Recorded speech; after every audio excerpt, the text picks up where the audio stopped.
This is your Bible Geeks Daily Download, Stranger Dangers.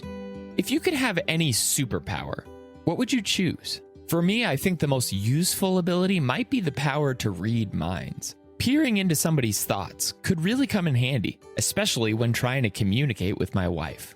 Mark records, and immediately Jesus, perceiving in his spirit that they thus questioned within themselves, said to them, "Why do you question these things in your hearts?" Mark chapter 2, verse 8.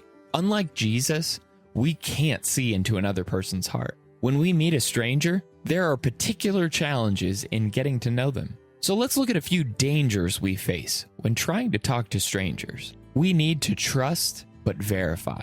In the book of Acts, we read, "Now these Jews were more noble than those in Thessalonica. They received the word with all eagerness, examining the scriptures daily to see if these things were so." Acts chapter 17, verse 11. When was the last time you checked that the barista calculated the tax correctly when ordering your morning coffee? For even the most skeptical, trust is a part of our interactions with strangers. But despite our tendency to believe what we hear, we do need to verify if those things are correct. Ultimately, it's the shepherd's voice that we listen to, not the voice of strangers. John chapter 10, verse 5. We also learn that looks can be deceiving. Jesus says, "Beware of false prophets who come to you in sheep's clothing, but inwardly are ravenous wolves. You will recognize them by their fruits." Matthew chapter 7, verses 15 and 16.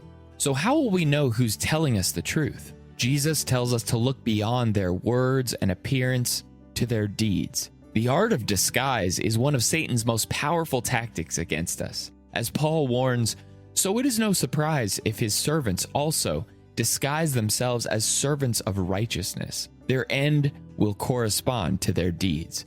2 Corinthians chapter 11, verses 13 through 15. But let's also be careful not to write off a true believer as a sinner, as they invariably did with Jesus. May God give us the ability to discern the righteous man from the unrighteous man.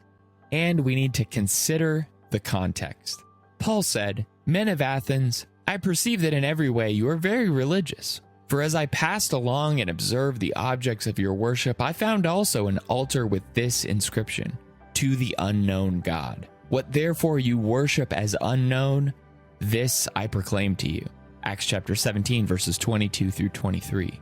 Paul could have blasted these strangers for their idolatry and their paganism, but instead, he saw an opening to introduce them to God. Jesus could have treated the woman caught in adultery with contempt in John chapter 8, verses 1 through 11.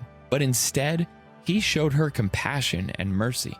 We also need to consider the context of people's lives and look beyond their sin towards the possibility of their salvation.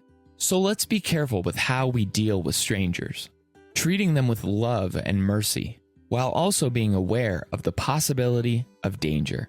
Thanks for tuning in, and may the Lord bless you and keep you today.